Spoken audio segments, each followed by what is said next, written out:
I'm back with another bonus episode. That means a listener asked a juicy question, and I'm here to share my answer. You're listening to Your Win-Win Teacher Business, a podcast for teacher authors who want to make a big impact in the world for teachers and students and have fun doing it. I'm your host, Janice Cook, here with a pep talk to start your week off strong. Some seasons of running a business feel hard and sticky, but it shouldn't feel like that all the time. Let's make your business a win-win together. Today's question is, I'm intrigued by the Asana project workspace. So I'm going to answer this question with a question.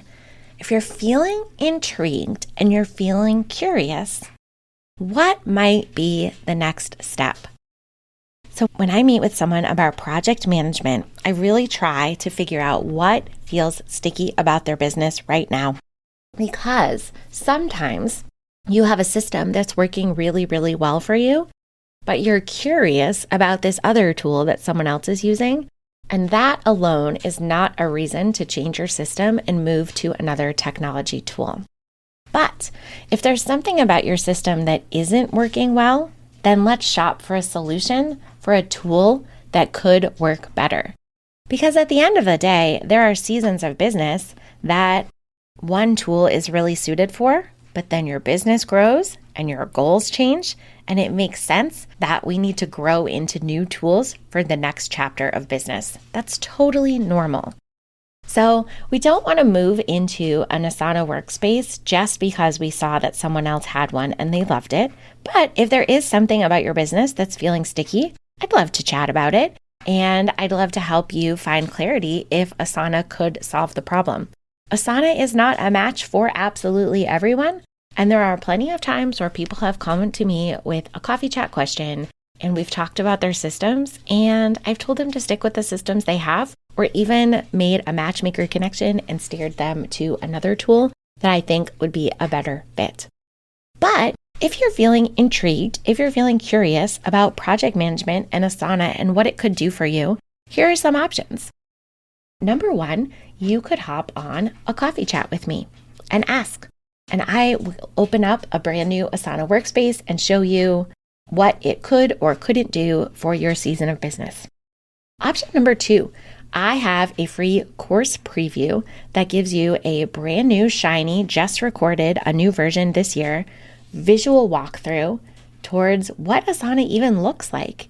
I can't set it up exactly for your business because it's such a custom experience, but you can get a visual look in that short video walkthrough of if this looks like something that might make sense to your brain, because we're all wired a little bit differently. And those are really my two suggestions. I also have a video that I've done as a guest training for someone else on what it might look like to use Asana as a teacher in the classroom or as an administrator. I'd be happy to share a video link to that. I can put it in the show notes of this episode. But most of us here are thinking about the Asana workspace and how it could solve a problem for us in our teacher business. And that's exactly what my free course preview is for. So even if you don't end up purchasing the course, that's totally fine. The free course preview is just that. It is free and it is a video and it is a walkthrough. It is a safe space where you can get an idea of what Asana even is and what it might look like for a business like yours.